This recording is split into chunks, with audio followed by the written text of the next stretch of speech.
Hey friends, this week's random music. So I wanted to have a conversation this week about leadership. And why leadership? Well, because it's one of those things everybody talks about it, and every second person you meet is some sort of expert or at the very least has an opinion about leadership, right? I mean, leadership is just one of those things, it's like noses. Everybody has an opinion about it. So here's my take on this whole leadership conversation. It's this.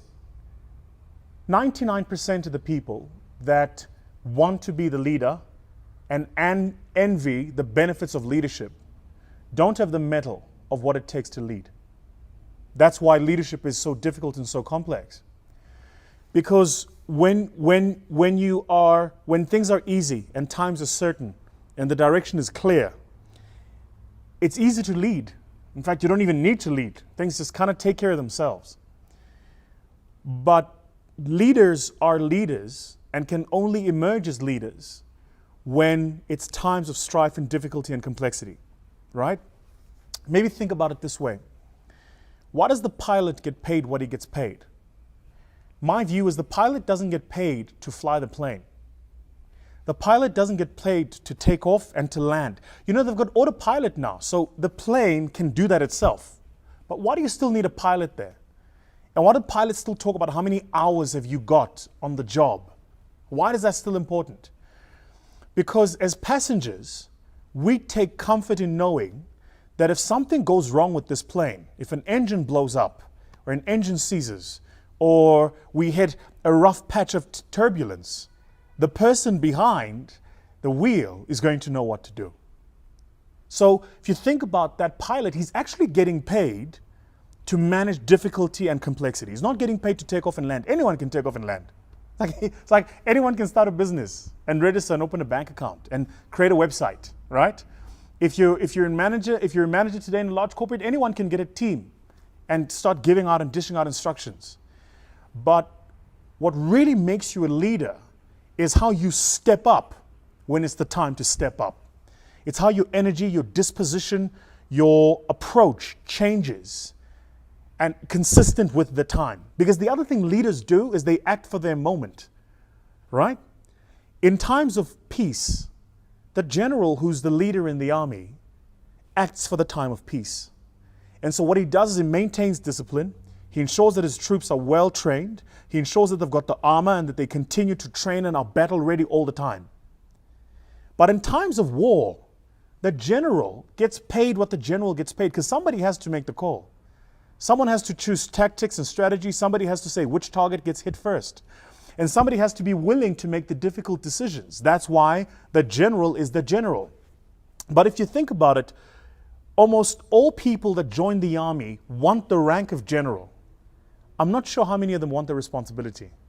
Everybody wants the rank because he's the general. He gets the respect. He walks in, he's dripping swagoo. You know, his uniform is lined with colors. He's the makulubas.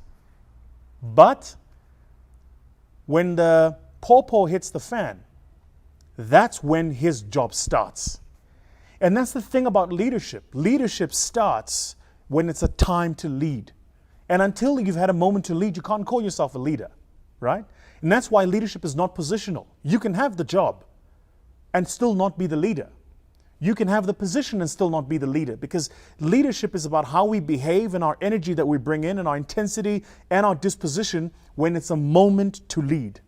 And it's about knowing this is a moment to lead. It's not a moment to sit back and to wallow and to wait, right? I don't know about you, but for me, that's been very, it's been cathartic almost. The thinking about, why do I face difficulty, strife, and complexity? As an individual, as a father, as a husband, as a son, and as a businessman. Why do I go through difficulty and challenges? And then I realize often it's because those difficulties and challenges are to build me up so that I'm ready for where I'm going. Which is the second thing I wanted to tell you about leadership, by the way, which is this. You could try as much as you want, but you can't be educated into leadership. Leadership is not about qualifications. It's not about education. Leadership is not even about tenure. You could work 20 years, do the same job, and still not know how to lead.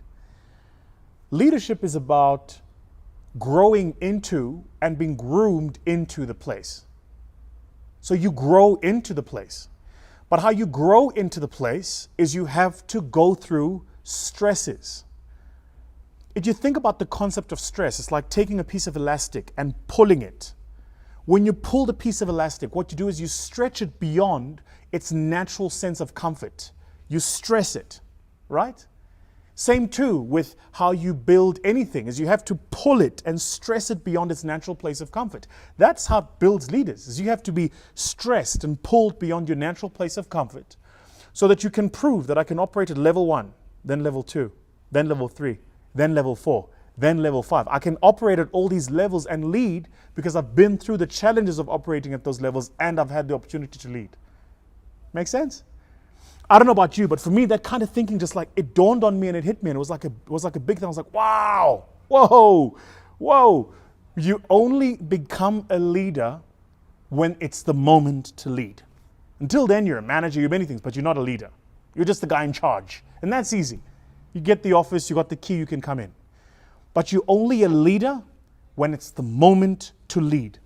When around you there is doubt, when around you there is fear, and you bring in a sense of clarity and certainty. You go, that's where we're going, that's how we're going to get there, that's when we're going to get there, and that's how we're going to do it. That's what leadership is. So tell me what you think. What do you think about this week's musing, this conversation about leadership? And in your mind, what makes great leaders? And secondly, who do you think are the best leaders alive, not only in the world, but also in South Africa today?